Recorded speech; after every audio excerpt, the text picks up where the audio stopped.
जिसमें चाहत है ही नहीं, वह स्वरूप है। इसलिए मुमुक्षु होने का अर्थ इतना ही पर्याय द्रव्य की स्पर्श ना करती है। इसलिए तो रात्रि के घने अंधकार में सारा जगत जब भोगों को भोगता हो और मुनिराज वन विहारी संत गुफा में, पहाड़ के शिखर पर, स्मशान में, नदी के तट पर वे निर्विकल्प आनंद और अनुभूति का रस चखते हैं। यहां तो सिद्ध परमात्मा है, इसलिए तो उन्हें सिद्ध परमात्मा कहा। हे ज्ञान दीपक, तुम्हें ऐसी अनुभूति हो, मैंने तुम्हारे लिए जो भावना पाई, वो यही भावना कि तुम्हें ऐसी दशा प्रकट हो, तुम स्वयं अपना ज्ञान का दीपक प्रज्वलित कर मुनि धर्म अंगीकार करो। तुम स्वयं भावलिंगी मुनि की दशा को अंगीकार करो। तुम स्वयं उस वनविहारी संत की दशा को उपलब्ध हो, जिनके पास किंचित भी लेश मात्र परिग्रह नहीं, फिर भी वस्त्र के साथ में वस्त्र का सदुपयोग कर लिया। नए वस्त्र पहन करके बाजार में मैं निकला था, मुझे एक घटना बचपन की अविस्मरण में आई। नए वस्त्र पहन करके निकला था। ऐसे वस्त्र खरीदने की मेरे बापूजी बा के पास इतना धन नहीं था, इतनी शक्ति नहीं थी। छोटे से गांव में रहना होता था। नए वस्त्र दीपावली के दिन खरीदे थे। हर साल एक बार नए वस्त्र एक जोड़ी खरीदता, दीपावली के दिन भावनगर जाकर के खरीदते। वो वस्त्र पहन करके निकला, वह भाव था कि कोई मुझे देखे। नए कपड़े पहनते हैं, ये इच्छा होती है कि कोई मुझे देखे।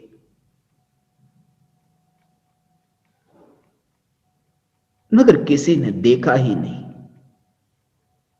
बहुत दुख हुआ, अंदर में पीड़ा हो रही थी कि कोई देखता ही नहीं है। ऐसा वस्त्र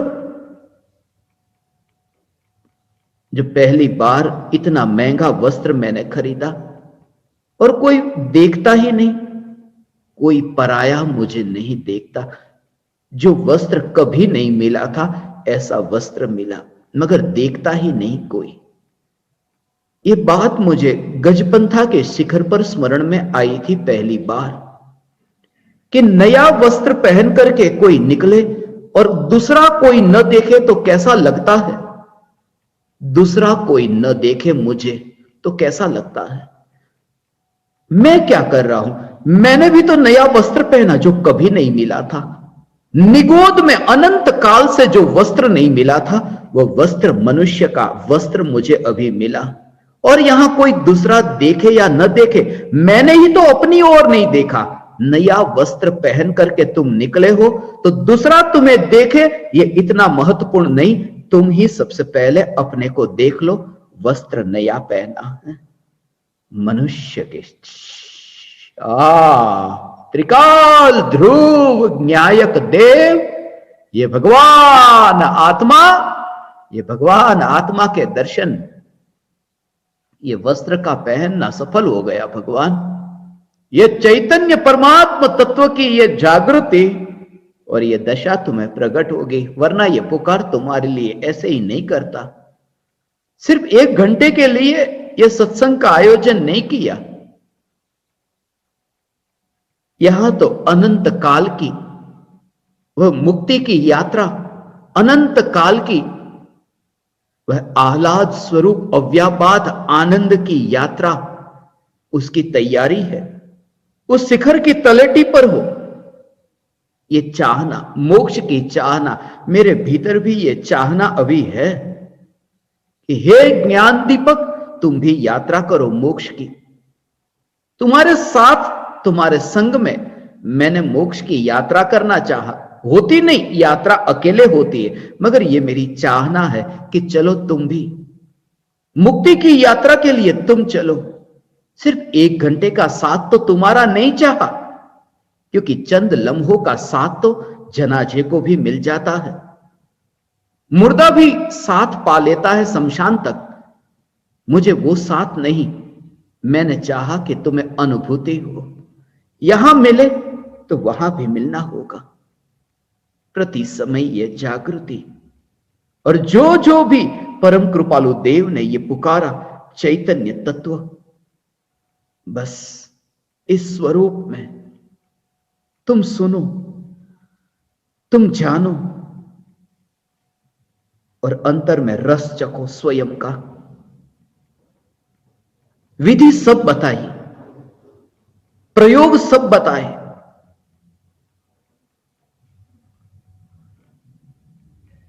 और स्वाद तुम अपना चखना। स्वाद वे नहीं दे सकते, विधि दे सकते हैं, स्वाद अपना।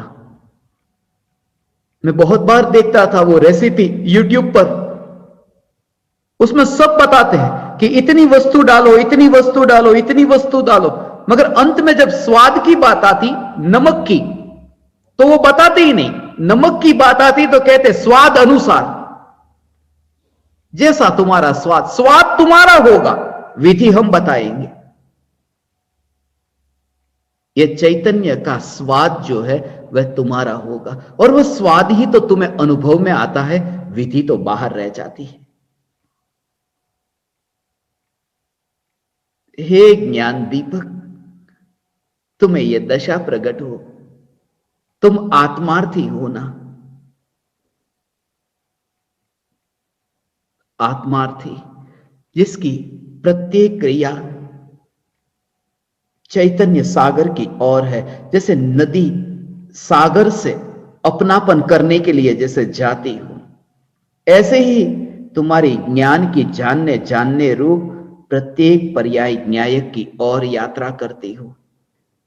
ऐसी दशा तुम्हें प्रकट हो सकती है, मगर प्रति समय यह जागृति कि तुम्हारे देह की प्रत्येक क्रिया, आत्मार्थी वही है जिसके देह की प्रत्येक क्रिया चैतन्य के लिए।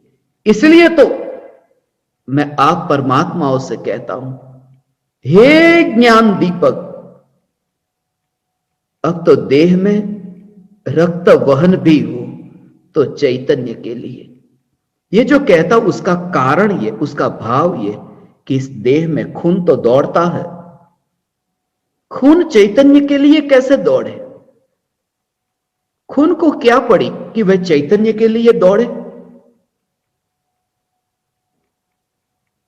अब तो इस देह में रक्त वहन हो तो भी चैतन्य के लिए। इस देह के पड़ोस में रहने का अब एकमात्र यही प्रयोजन है, चैतन्य। इसलिए देह की क्रिया ये चैतन्य के लिए, ये चैतन्य के लिए। खून दौड़ता है, मगर कितना दौड़ता है? यात्रा होती है ना, बहुत यात्रा होती है, दिन रात ये खून दौड़ता रहता है। जब मैंने तुम्हें पुकारा तब मुझे यह भाव आया था, वह मैं आज बता दूं। जो जो भी वाक्य मैं उस समय बोला, उस समय कौन कौन से भाव आए थे।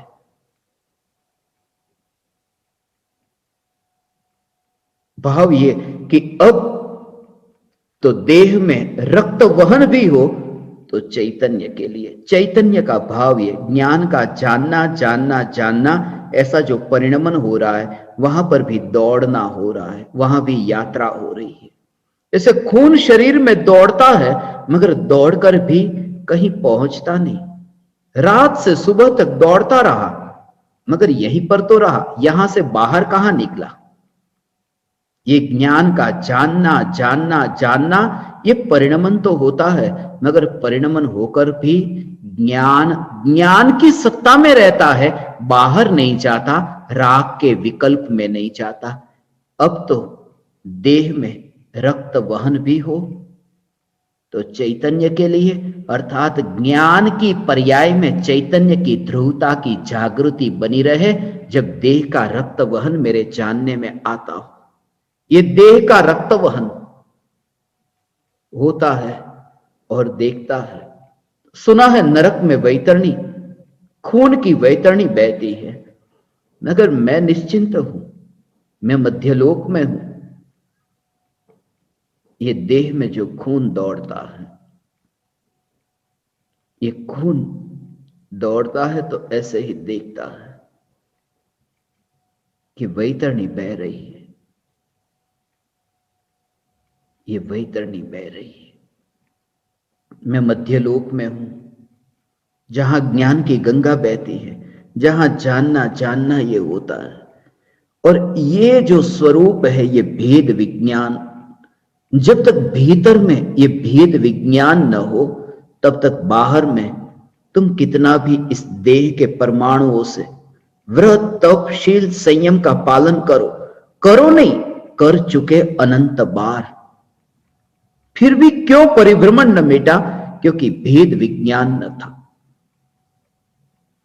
इतने इतने व्रत तप किए, इतने इतने विहार किए, फिर भी संसार में ही रहे, मोक्ष तक क्यों न पहुंचे? इसलिए क्योंकि सपने में कितनी भी यात्रा हो, कहीं पहुंचाती नहीं। सुबह उठे कि पता चलता है यहीं पर ही है। और स्वरूप की अनुभूति के बिना प्रत्येक अज्ञानी स्वप्न में है। इसलिए आत्मार्थी होना, हे ज्ञान दीपक, यह सबसे पहला लक्षण, तुम आत्मार्थी होना, रक्त वहन हो, इस देह में रक्त वहन हो चैतन्य के लिए। ये सांसें चलती है, ये प्राण में, ये श्वास एक प्राण है, प्राण के ही ही तो ये प्राणी शब्द बना। सिद्ध भगवान प्राणी नहीं है, क्योंकि सिद्ध भगवान को ये 10 प्राण नहीं है। जिसके पास प्राण है वह प्राणी, और 10 प्राण है, ये सांस, ये भी एक प्राण। ये सांस चलती है, मगर उस समय भी ये जागृति। खिड़की से हवा आई और हवा बाहर गई, मगर उस कमरे में मैं था ही नहीं, उस कमरे में मैं हुई ही नहीं, उस कमरे में मैं जा ही नहीं सकता जिस कमरे में खिड़की खुली है और हवा जा रही है, आ रही है। ऐसे ही देखता है ये देह के परमाणु को। हवा चलती है और ढेर में देखता है। ढेर का मतलब कि जहां हवा के परमाणु को बहता देखा, ऐसे ही कुछ हवा के परमाणु ऐसे जो तेज चले और कुछ ऐसे जो मंद मंद। ऐसे ही ये यात्रा, रास्ते पर देखो, कोई गाड़ी इतनी तेजी से चलती है, कोई गाड़ी कम तेजी से चलती है, कोई गाड़ी ऐसी है कि और कम तेजी से, और साइकिल होगी तो और कम, और कोई व्यक्ति पैदल चलता है तो और धीरे धीरे। जैसे ये गति को देखते हो, मगर तुम जैसे अपने घर में से देखते हो, किसी की गति ज्यादा है, किसी की गति मंद है, मगर सब बाहर। ये हवा जो चलती है, ये हवा की गति, अभी हवा आई, अभी हवा गई, आई गई, मगर ये नाक के परमाणु, ये तो अभी यहीं पर ही है। हवा की भांति आए और गए ऐसा नहीं दिखता, बस ये थोड़े मंद, इसकी यात्रा थोड़ी धीमी यात्रा है। ये भी जाने वाले हैं, जा ही रहे हैं, प्रति समय नए आ रहे हैं ये देह के परमाणु प्रति समय, मगर सबको एक ढेर के रूप में एक साथ देखता है, एक साथ में सब परमाणु को देखता है, और चैतन्य महल की ज्ञान की खिड़की से इन्हें दूर से देखता है। हे ज्ञान दीपक, इन परमाणुओं को ऐसे दूर से देखना, ये दूर से तुम देखना, तब सांसें चलेगी। तुम सांस लेते हो ऐसा नहीं, ज्ञान में सिर्फ जानने में आ रही है, और उस जानने रूप परिणमन में हवा तो कहीं पर भी नहीं है, सिर्फ ज्ञान की ही रचना है। ये अनुभूति तुम्हें होगी, ये अनुभूति मगर तुम्हारी यात्रा ही देह की यात्रा है। धर्म की बात आती है, पहले ही देह दिखता है। देह पहले दिखता है।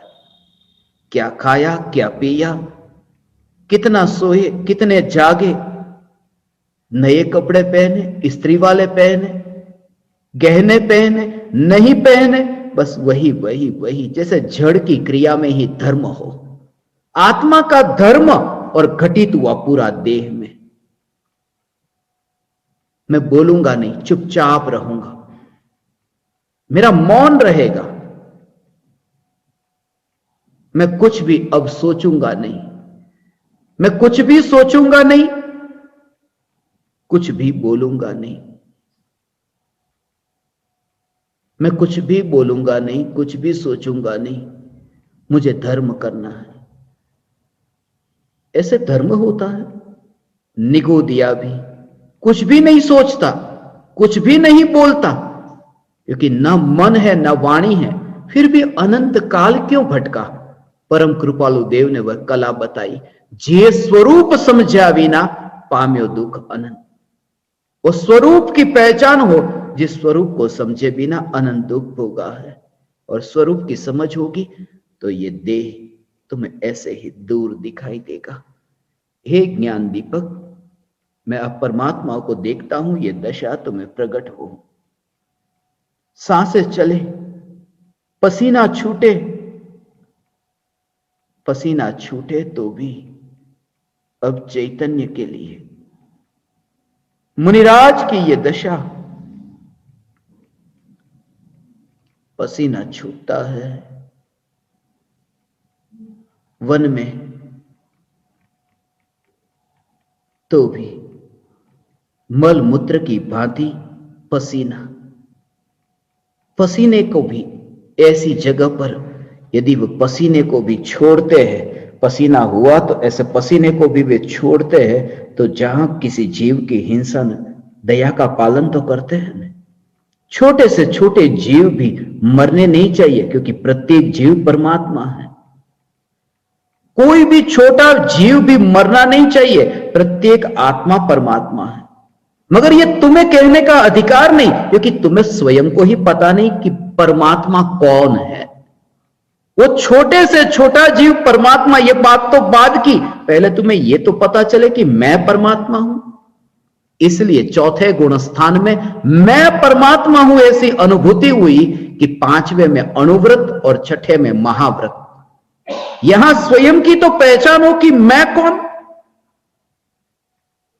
इसलिए चौथे गुणस्थान में अव्रती है, पानी छान कर नहीं पीता, अनछना पानी पीता है। मगर एक अद्भुत कार्य हुआ कि जहर पीना बंद हो गया मिथ्यात्व का, जिसके कारण अनंत संसार था।